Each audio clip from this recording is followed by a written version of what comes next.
The Coyote Twin, Vermilion's downtown theater. Providing entertainment Thursdays through Sundays.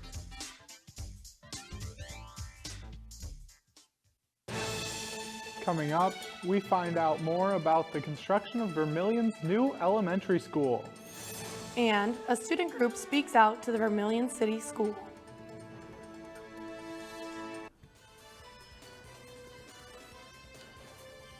Live from the Al Newharth Media Center, this is Coyote News. There's a winter storm outside, but we're still live at 5. This is your student-run Coyote News. I'm Landon DeBoer. And I'm Caitlin Sterling. We'll hear how faculty are responding to AI technology, but first, Clay County is still under a winter storm warning, as you can probably see if you look outside. The warning began at noon today and will continue through noon tomorrow. The National Weather Service predicts a possible 5 to 6 inches of snow with wind gusts up to 45 miles per hour. The heaviest snowfalls are predicted for late this afternoon into tonight. For tomorrow and Friday, temperatures will remain cold with readings only in the single digits. USD has already announced there will be no classes tomorrow. A multi-million-dollar school is moving forward in Vermilion. The 2 elementary schools are moving to the Vermilion Middle School. Coyote News' Josie Com checks in with the construction progress. There have been discussions about combining the 2 elementary schools and building a new elementary in Vermilion since 2017. Then, in 2021, Clay County voters approved of this discussion. Principal Sam Jacobs from Jolly Elementary School explains the importance of a new school. We are combining both buildings because they were both built in the 1950s. And as of late, we've been having some roofing issues, plumbing, electrical. Our windows are only single pane windows, so the heating and everything gets a little bit more expensive in the wintertime. And it's just time for us to get a new state-of-the-art facility that will allow us to maintain a better learning environment and not have to worry about if a pipe is going to burst or the electricity is going to go out. The school is estimated to cost $26 million to build. The construction is projected to be completed in July of 2024. Yesterday's Vermilion City Council meeting was met with backlash from a student group on campus after the removal of a statement in the annual Black History Month proclamation. Coyote News' Marissa Brunkhorst reports. In response to statements removed by Mayor John Cole from the Council's Black History Month proclamation, Damani Hayes of USD's Cultural Wellness Coalition spoke about the importance of recognizing Black history. This proclamation is not meant to be a guilt trip. It is not meant to be a plea for the city of Vermilion to solve all of our problems. It is simply a proclamation which reminds us all of our American history and asks each person to engage with it, understand it, and do all one can while they can in the city of Vermilion to assist with the betterment of our society. Proclamations are a public commitment to our ideals and aspirations. Then action follows those ideals and aspirations. To leave out portions that may cause discomfort undercuts our commitment to improve on things we weren't good at. Councilmember Travis Letelier apologized for the lack of communication and thanked members for sharing their concern. Part of Vermilion's strategic plan focuses on continually improving the quality of life for all of our citizens and residents. But I know that when any of us is marginalized or disrespected, that goes against the values and the aspirations we have as a community. Councilmember Julia Hellwig clarified that the revised proclamation never reached council members. The draft agenda does not have proclamations on it at this moment as they're being drafted at this time. And so clearly there was some point where you and staff were aware of it, but it has not reached the council yet. But by the time that we received the actual agenda on Friday, that's when the new proclamation was on there as drafted. So just to clarify the process there.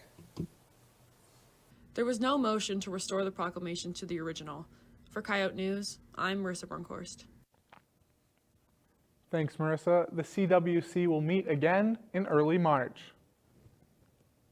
2 South Dakota tribes are receiving federal aid.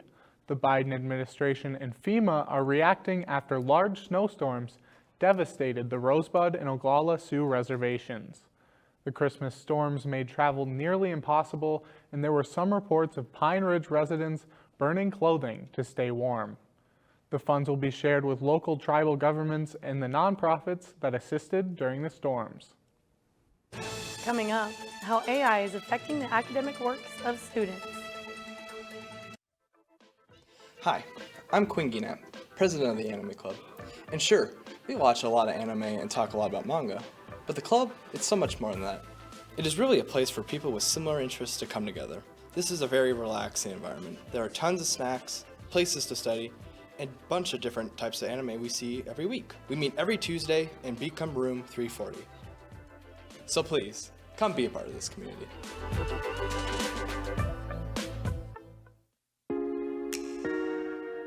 In a world where embracing your identity is a privilege not usually given to the members of the LGBTQIA+ community, the University of South Dakota Spectrum provides community and education for young queer scholars. Sexuality and identity are defined on spectrums. And having a community of open-minded, inclusive peers provides safety. Spectrum is one reason all Coyotes can call the University of South Dakota their home.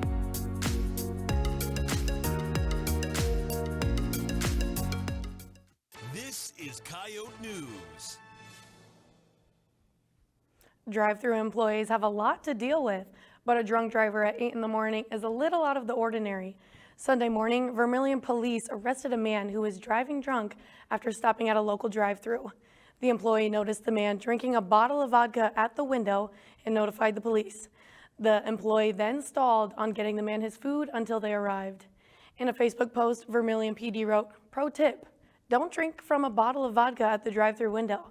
It tends to draw attention." USD's Greek houses are experiencing a downturn in interest in fall rush. Carter Linke is live in Al Newharth with more about Greek life addressing the recruitment shortage. Carter? Thank you, Caitlin. I'm here at Al Newharth Media Center with Ellen Mallory and Emily Olson, presidents of Alpha Phi and Pi Beta Phi. There are changes coming to sorority recruitment this coming fall. Sorority recruitment will be taking place during Labor Day weekend. Emily, Ellen, why are these changes coming to campus? So over the past couple years with COVID and everything, we've really seen a lack of involvement with Greek life, especially with recruitment. So we're really anticipating to try and get those numbers up. We've seen other campuses kind of nearby, like North Dakota, Creighton, Iowa, other schools have been doing this, and they've seen pretty good numbers. So we're kind of hoping for that same result with our Right. Typically recruitment was the week before school started, and I think that that was hard for a lot of people in different groups on campus. So we lost a lot of student athletes, international students, people that aren't necessarily familiar with Greek life or wouldn't have known about recruitment happening at that time and moving in. I think it'll be really awesome for them to get to know about Greek life and have some knowledge about it. So then 2 weeks into the school year, then maybe they'll go through recruitment. And how might these changes impact your sorority's recruitment? So yeah, definitely gonna look a little different. Preschool, just like with moving in wise, we always do like our polish week is what we call it. So it'll look a little different that way, and then also just preparing like throughout the first 2 weeks of school as well. Mm-hmm. I'm really hoping that it'll help our community grow and that it'll help us become more diverse. I think that it'll help Greek life as a whole get more involved in campus, as we want Greek life to be a part of a lot of the new like freshman orientation activities. So hopefully it'll build a really good relationship with other students and Greek life students. And what would you say to any incoming freshmen that are interested in Greek life? Definitely just talk to people and like try and figure out what it is, because I feel like people will come in with different ideas of what it is. So definitely just going to those freshman orientations, listening to, us different presidents from the sororities, and then paneling at council as well, and hearing us out on what it is and stuff. I was someone that had no idea about what Greek life was, and I ended up joining, and it really changes the trajectory of your college career. It offers you so many awesome leadership opportunities, academic opportunities, and involvement that set your resume apart and like really propel you for success in the future. So I would definitely recommend anyone to try it that's interested. Thank you for joining us today. Live from the Al Neuharth Media Center, I'm Carter Linke for Coyote News. Thanks, Carter. Spring recruitment begins next week with events in the muck. Concerns with artificial intelligence in higher education has been on the rise, with sites like ChatGPT becoming more mainstream. Coyote News' Michael Stake shares more information about the new information robot. ChatGPT is a website that uses AI to answer most things you throw its way. Teachers in schools are worried about this site because it's able to write essays in less than a minute. Organizations like the Writing Center have already had meetings about ChatGPT and how to tell the difference between AI's work and students. Yes, we've read multiple articles on it. We've had meetings discussing not only being aware of this kind of technology, but also how to recognize when it's being used as well. Whether or not ChatGPT has a place in academics has been a controversial topic. Senior English major Becca Bond says no. Absolutely not. We come to college to learn and grow, not only as students, but as human beings. And you're learning nothing if you're just regurgitating what you see on the internet. And technology is so part of every other part of our lives. If we're letting it dictate our intelligence levels, it's going to be detrimental in the long run. Though it's an easy tool for students to use, it becomes the AI's grade, not theirs. For Coyote News, I'm Michael Stake. Student Rights and Responsibilities is finding ways to combat the technology as it evolves. Next on Coyote Sports, do athlete superstitions really matter? And the basketball teams close in on the end of their regular season.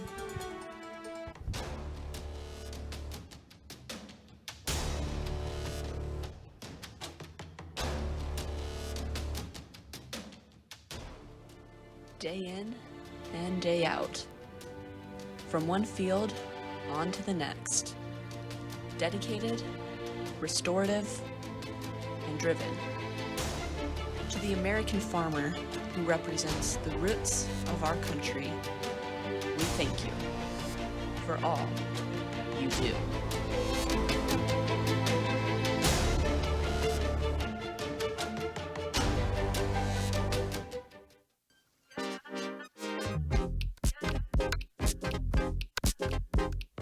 Dedication, resilience, and devotion.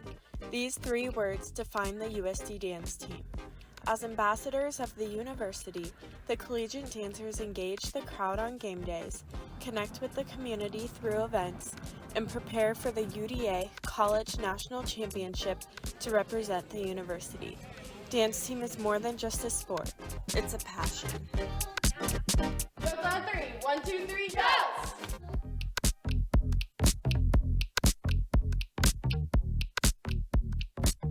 This is Coyote News.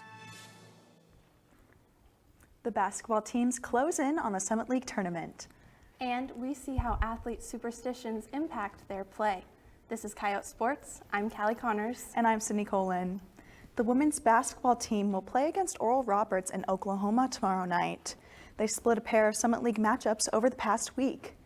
On Saturday, they played the Denver Pioneers. Carly Duffney tallied 20 points, 4 rebounds, and 4 assists in the game. Morgan Hansen added 13 points and 3 assists, but it wasn't enough. The Coyotes dropped this one 79-74. Earlier in the week, they hosted Omaha. Grace Larkins led the team with 14 points, 6 steals, 9 rebounds, and 4 assists. USD takes this one 61-41. The team has just 2 more games before the Summit League tournament, which begins in early March. The men's basketball team will host Oral Roberts tomorrow night. This past Saturday, USD was in Denver taking on the Pioneers. The Coyotes started slow, finishing the first half shooting 13% from the field. Despite the cold start, Mason Archambault finished with 16 points and a team-high 5 assists. USD lost this one 86-68. On Thursday, the Coyotes dropped to Omaha 80-72. The contest saw 4 players reach double-digit scoring. USD, now 11-17, has just 2 games left in the regular season. Athletes at all levels have strict routines that can become harmful superstitions. Coyote News' Landon DeBoer finds out how athletes balance their routines. Over half of sports fans are superstitious when it comes to game day. Whether it's wearing their favorite jersey or enjoying a game day snack, these fans think their actions have a direct effect on the game. Much like fans at home, some USD athletes have their own superstitions that may have more of an impact than one might think. High jumper and pole vaulter Marshall Farrow says that although some members of the team have superstitions, his are more of a routine.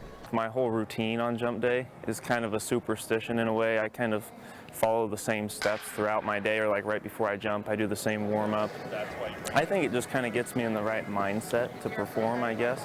Like if I go through those certain steps that I do every other time I perform, then hopefully I'll perform the same every time. Associate Professor Jesse Daw says superstitions should be monitored to make sure athletes don't become too dependent on them. Superstitions can be helpful. They can also be harmful. So it really depends on if the athlete is developing a dependency on that superstition, and if they think that that superstition is almost the cause or of whether they play well or not. Daw points to the work athletes put in as the main reason for their success. She says although fan superstitions may not have any merit, she still sees the fun in them. For Coyote News, I'm Landon DeBoer. Daw teaches the sports psychology course offered to those interested in learning more behind the mental side of athletics. Coyote News' Carly Phillips is here in the Al Newthart Media Center with the Vice President of the USD Esports team to learn more about an upcoming charity drive. Carly? Thanks, Sydney. I'm here with Dylan Stabner, the Vice President of Esports here at USD. Now, Dylan, for students that may not be as familiar with this organization, what can people expect when they join this club? So our club is super competitive. We have competitive teams that compete at a collegiate level. We also have a casual side of our club as well. So if you're just interested in playing video games, you're more than welcome just to come into the arena and just hang out and have couch games and stuff like that. So yeah. And you guys have an upcoming charity event called Operation Backpack. Tell us a little bit more about this. Yeah, so Operation Backpack is our idea of like a charity event. We're hosting a tournament where teams of 4 will be competing in games like Madden, Halo, Super Smash Bros, and Mario Kart. And all of the proceeds are going to United Way to help with the Vermilion Backpack program, which kind of helps to provide food and school supplies for students in the Vermilion high schools. And now, if I'm correct, this organization started back in 2018. You guys now have grown to over about 150 students, which is amazing. How do you guys think you were able to attract so many people to this club? Well, I definitely feel like video games are something that a lot of people do alone. So like having a club and having like an opportunity to get together and like meet other people who are interested in games that you play or like get to play with other people, like that's why I joined the club. So it's really nice to have a space where I can interact with people who are very like-minded with me. So. And do you have a personal favorite video game that you just really, really enjoy? Well, right now it's probably Hogwarts Legacy. It's been super, super addictive, but I know I'm usually playing CS:GO. So. Dylan, thank you so much for joining me tonight. Live in the Al Newthart Media Center for Coyote News, I'm Carly Phillips. Thanks, Carly. The donation drive for the backpack program for the United Way of Vermilion will begin on Saturday. The Summit League Track and Field Championships have been pushed back a day. The teams will now compete this Saturday and Sunday in the Dakota Dome. Last Friday, USD met in Lincoln. During the Nebraska tune-up, USD saw 4 individual victories. Ella Byers, a 4th-year junior, set a personal best in the 800-meter. The Coyotes have now completed the regular season portion of their schedule for indoor competition. The softball team will play 5 games in the Lopes Up Classic in Arizona this weekend. Last weekend, USD competed in the North Texas Invitational. During the meet, the Coyotes went 1-5, winning their last game against Sam Houston State. During their win, Alicia Sainz hit 2 home runs, finishing the game 2 of 3. USD took that one 8-1. The swimming and diving teams are currently competing in the Summit League Championships in Minneapolis. The diving events have already begun in the preliminary stage. The championships are scheduled through Saturday. That's it for Coyote Sports. When we come back, we ask students what their favorite Girl Scout cookies are. Stay with us.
This is Coyote News. We're now in the middle of Girl Scout cookie season, and that has us wondering what the most popular cookie choice is. So, Landon, what is your favorite Girl Scout cookie? I'd have to say either Thin Mints in the freezer, or I could go for some Samoas too. Oh my goodness, that's actually the exact same as me, especially when they're out of the freezer. They are just perfect. We asked students the same question. Here's what they had to say. They used to have this lemon cookie with frosting in the middle. I don't think they make it anymore, but lemon cookies are the best. The Thanks-a-Lots, which I hate that they discontinued those. They're so friendly. They always say like thank you in different languages. I thought that was very nice and diverse. I would say the Samoas because I like the coconut in them. Actually, I like all of them, but I just don't know the names of them. So whenever there's a box available, I'll chew on any of them that's around. I can't eat them. I can't have gluten, so really miss the peanut butter patties though. Peanut butter patties because peanut butter and chocolate. Thin Mints, they're classic. My favorite Girl Scout cookie is the Samoas because I love the mix of like the caramel and then the coconut and the chocolate. I love the lemonades because you can freeze them and then it's just like a nice cold treat. Thin Mints would be my favorite because you can't really find them anywhere else. I just like the shortbread ones because then you dip them in Nutella. They're beautiful. The Samoa because I really like chocolate and coconut. I think caramel's on there, but whatever else is on there, it's really good. With the snow day tomorrow, I'm probably going to be curling up with some Girl Scout cookies.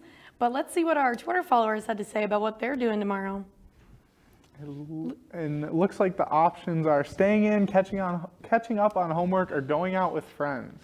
So what are you going to be doing for your snow day tomorrow, Landon? I will be just staying in, but it looks like most of our viewers are catching up on some homework. A studious bunch there. Make sure to follow our Twitter page at USD Coyote News to take part in those weekly polls. A woman that kept her brand new original iPhone 1 in the box just sold the phone for over $63,000. An auction website described the original phone as a hot ticket item for tech collectors. The woman purchased it for her first job, but never used it because she didn't want to switch providers. The phone in the box still had its original factory seal, which according to the online seller was the icing on the cake for the price. And that's all for Coyote News. Check out the Volant for the latest steakhouse action related to the drag show bill. Listen to 91.1 Coyote News Radio throughout the week and for coverage of USD sports. Don't forget to follow our social media pages for daily updates and the weekly poll. Have a great night.